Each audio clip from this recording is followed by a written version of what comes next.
I'm talking about the Copywriters Rate Card Part 2. So I've already covered half of it in Part 1, and now we're moving on to the rest of it.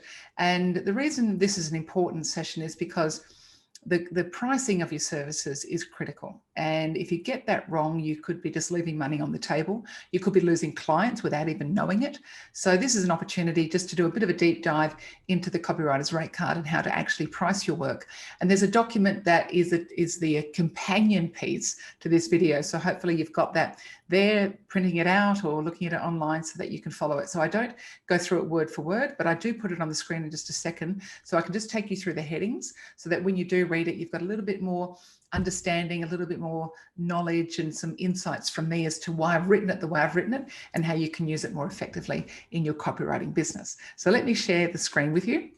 And where we're up to is, should I take out professional indemnity insurance? Now, I'm not a lawyer, clearly, and therefore I cannot comment officially. But what I will say is I very rarely needed copywriting insurance or insurance in general in my copywriting business. That's not to say I don't have other insurances, let's just get that clear. But in terms of indemnity for the work I do, because generally the work that I do is signed off by the client as theirs. Right? So I provide it with some knowledge and a few little terms and conditions that I'm not responsible for any of the information or facts or figures that have been provided to me and that I provide back. I'm going to assume that the client will take responsibility for that. So that's very important to establish that in some of your terms and conditions, and I'll cover that in another video, what those terms and conditions should be, that you are fully protected. So you shouldn't theoretically need professional indemnity, because just by giving back the content to the client, the assumption is they'll take care of it. Where that could go a little bit different is if you are a marketing agency or you are placing ads for your client directly with the publication.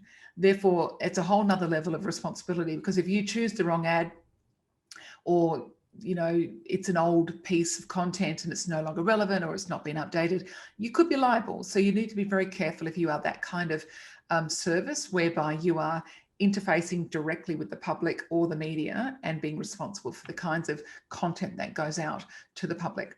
That's a different level. So you might need to consider it for that reason. The other one is to consider with clients like the government and councils will absolutely insist that you have professional indemnity before you do work with them. They might even ask you to provide a certificate of currency before you've even got the job, which is kind of annoying because you haven't even got the work and yet you might have to fork out for some insurance. So one of the little tricks around the trade is that you can just take out the insurance, get the job, do it, and then cancel the insurance. Very annoying for the insurance broker who's done all that work for you. But nonetheless, that's, I guess, a technique if you can't afford to keep paying it for the year when you're not even really needing it. I do actually have another video on insurance, so I won't labor these points too heavily, but just so you know, to get the heads up, because it's in the document right there, so you probably want a couple of answers. Public liability is when people trip on your staircase, slide on, a spilt cup of coffee or something and break a leg and sue you, and then you're out of home and house and you have to live on the streets, and it doesn't get quite that bad if you've got public liability. So just don't invite people to your house. That would be my recommendation. Go to a co-working space, go to a hotel foyer, coffee shop. These co-working spaces are amazing now. They have sales. You can just, hire a desk for half a day for $50. They're amazing. So there's opportunities there to have it outside of your home so that you're not even concerned or considering having to worry about public liability. Again, I'm not an insurance broker or a lawyer, so I can't comment officially. But I just know that, people do ask this question a lot, so I thought I'd cover it in this section. I also want to talk about the concept of what do you do if the client doesn't know what they want written. So moving away from that sort of technical thing about the insurance, but just before I do move away, there are insurance brokers out there who can do this for you.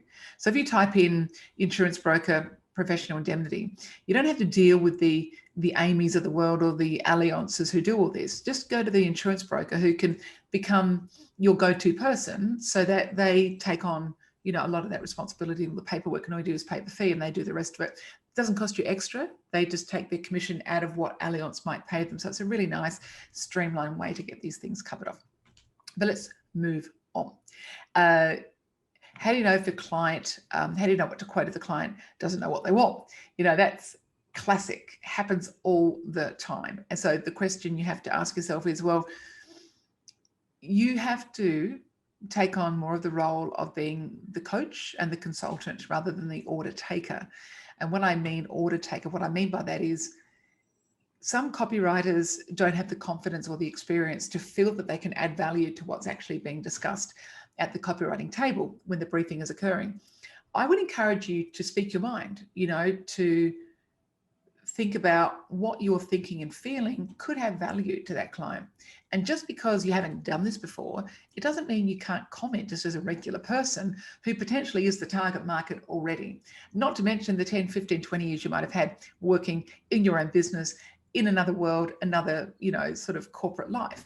So just because you haven't done the copywriting doesn't mean you can't add value to the conversation, because we are at all points humans being susceptible to buying, triggers. And so therefore you have as much to say in it as anybody else would. But what I will say is that mostly the clients don't have an idea of how long things should be. And therefore you have to take a stab in the dark and just go, you know what, let's run with this. Now there's all sorts of reasons or justifications where you can say, I think it should be this long, and other people say, I think it should be this long. There is no right answer. There is no rule book. You just have to go with how long does it need to be in order to get the result? How much do we need to write in order to convince this person to click here? How short can it be? It could be one word, one line, not one word. It's a little bit rich. I'll give you an example. I was working with a client and I'd put forward a couple of proposals and I hadn't heard back. And I know these people quite well. I've worked with them for 7 years, but I was putting forward something new and something different. And it was in a difficult time for them. They were sort of caught up with a couple of issues that they needed to deal with as a large organization. So I knew where they were coming from. But anyway, I still wanted to get my little outcome resolved. And I must have sent probably 2 emails just saying, hi, checking in, want to see how the project's going. Have you had a chance to read the proposal? The standard sort of spiel. And then on the third one, I thought, you know what, I'm just going to try a different tactic. And I sent an email saying, was it something I said in the subject header? And I kid you not, I got a response the same day, within minutes of sending it. It's like, oh, I'm so sorry, Bernadette. We've been so busy. This has been going on. We've had to, restructure this, that, and the other. It's nothing to do with you. Yeah, let's go ahead with it. Bing, bing, bing. And I just thought, isn't that funny? When you just say what's on your mind and you say, you know what? And I knew they'd see the joke in it, and it was genuinely meant with a bit of a sense of humor. But I just thought sometimes you just got to change the tone, change the tack, and just state what's going on and say it, and that's what got the result. So in terms of how much content should you write, at some point you might have to say, let's just name a figure. So, and the reason you should not start your writing until you've actually got a word count or some kind of page count is because it becomes a very amorphous mess, and that you don't know how to quote for it for a start. And also writing something where you don't know the edges, as I call it, or the containers, the boundaries, is really, really tricky. So my recommendation is that if the client doesn't know, you just say, what if we just pick 20 pages? What if we just said 1,000 words? What if we just said 6 emails in this campaign? So you start to just make a claim, and most people will then go along with it. At some point, someone has to make that decision. So the reason I suggest that you try and get this word count or page count or some kind of edge attached to the program or the project is because if you start writing without that, it can get very unwieldy. You don't know how much copy to write. Therefore, you don't know what features and benefits to include. How long should you string a point out? How quickly do you need to get to the point? So all these sorts of things come into the brief, but nonetheless, it's important to get that word count. What I like to do is to write quickly, is to get that word count. Let's say it's 1,000 words, and you know that the headline is going to be, I'm not going to, maybe 10. The call to action is going to be 10. Maybe there's going to be a testimonial of like 100, and before you know it, you're down to, let's say, 900. And therefore you think, okay, well, what kind of content do I need to create where you ask questions? What are the questions that the public have or the target market about this particular product? So let's just round figures. Let's say it's 800 and you want to do, say, 4 points of 200 words each. Suddenly you think, well, what are the top 4 questions I need to ask and answer in the piece of copy in order to get the people moving through to convert? And therefore you go, okay, 4 questions, 200 words. That brings it down, makes it really bite-sizable and nuggety and able to be completed, because all you need to do now is write 200 words with 4 questions. Or you could do the, 400 words and 2 questions. It just depends on the way you break it up. But the point being, try and get the edges of it. The headline, firstly, try and get what that headline is so you know what problem you're solving. Get the call to action so you know what the next step is in the sequence, so that you're not just writing for no particular purpose. Everything needs to have an objective. And then in between, in the middle, you obviously need to write all the features and benefits and the guts of it that enable these people to keep reading. So in terms of the quoting, you might be thinking, well, how much is too much? And just recently I did a quote for something, and it was quite a large figure, because I just added up all the hours it would take me to do it. I'm not charging by the hour necessarily, but I looked at the hours it would take to do it. And then I did times it out by a fee that I'm happy with for myself. And it was quite high. And I know that this client had nothing like that in mind. So on those occasions, now whether it's a 6-figure fee or 3 figures or whatever it is for you, 4-figure, that you think internally is too much for them, firstly, just know it may not be. It may not shock them at all, because they may be used to seeing figures like that. It might shock you because you haven't quoted for something like that before. You've never done a job of that scope. So this comes down to belief and values, and about what you value and how you value your work. On this occasion that I'm referring to for myself, I put that out there because the first figure they gave me was seriously lowballed. And I thought, no way. And then I put this amazingly high figure. And I've said to them, you come back to me now with what you think's appropriate, because I know you want me on this project. I know it's important to you, and I want to do it as well.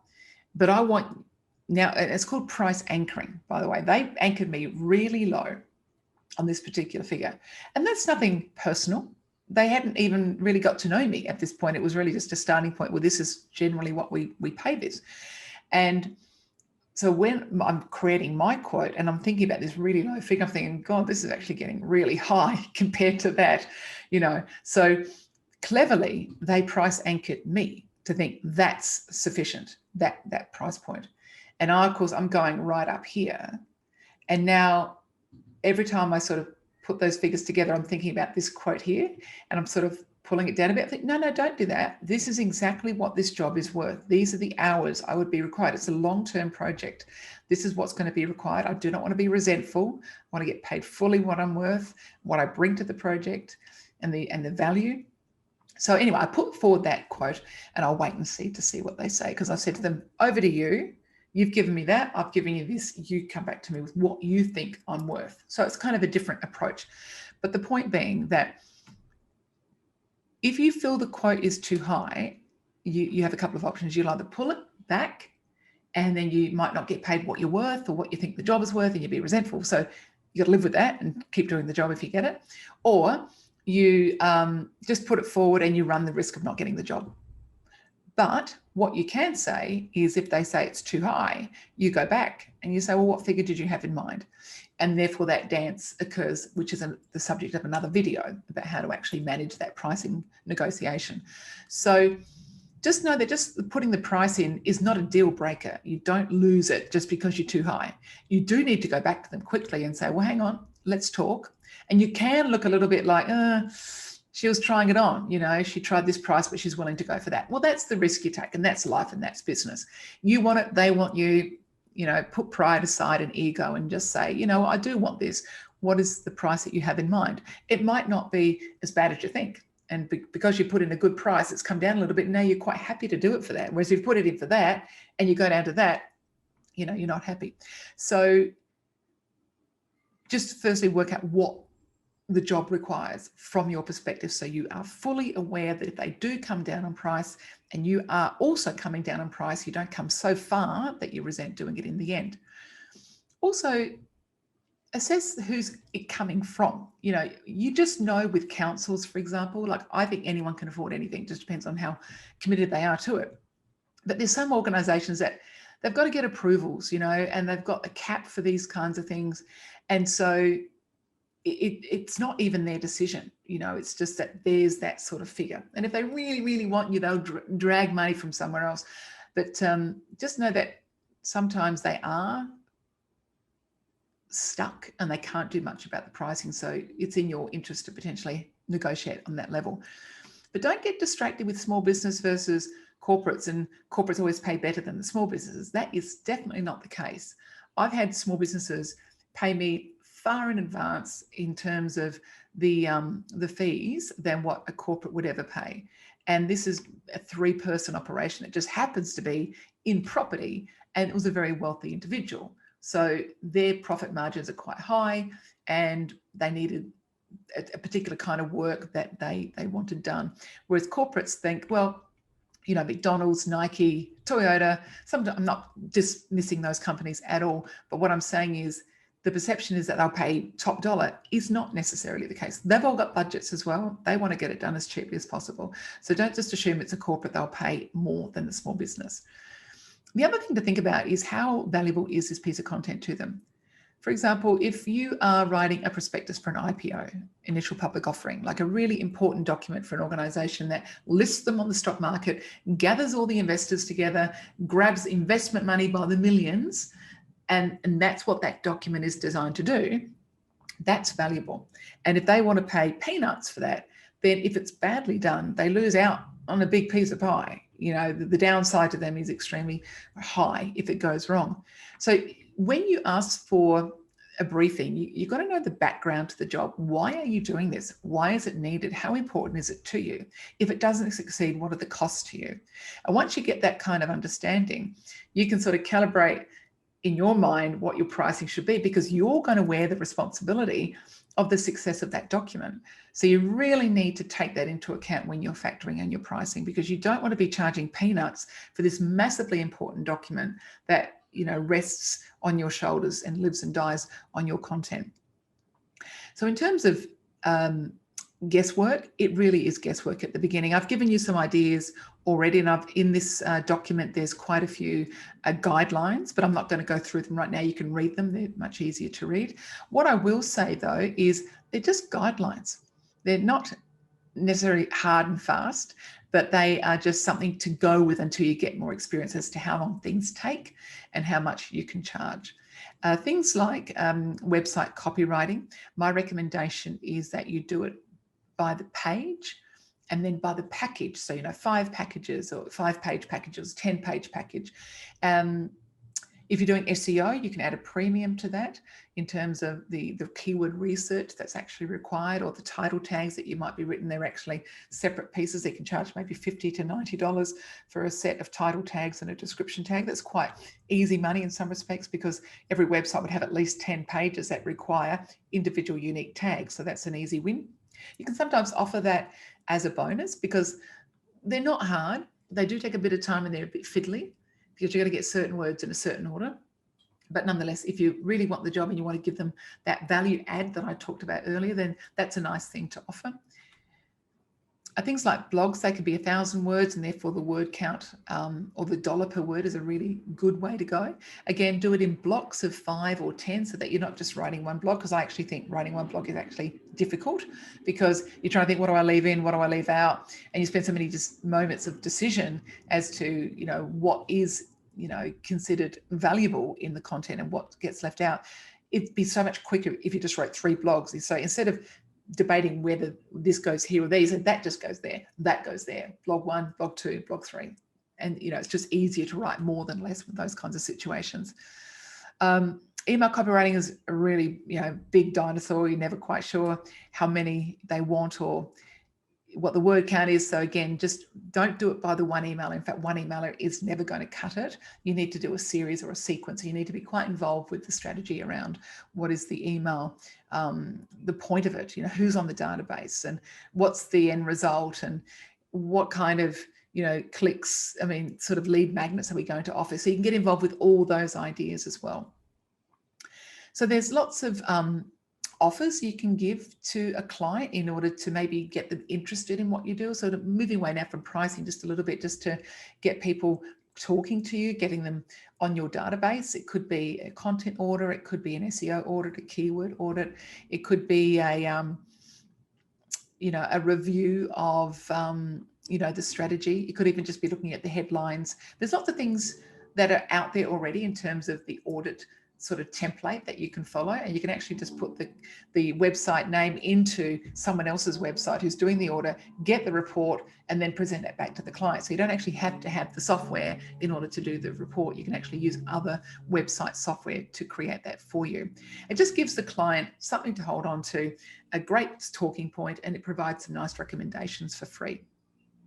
So in summary, this is part 2 of the copywriting rate card, and I'm just taking you through the headings very gently so you can understand the background and the meat on the bones of each point, so that you get a little bit more detail about how you can price your copywriting work, because it is one of the most important things you can do. Don't be afraid of it. Just know that you'll make mistakes, you'll regret, you'll move on, you'll do it better next time, and then you'll still make mistakes. It's a never-ending process. Good luck.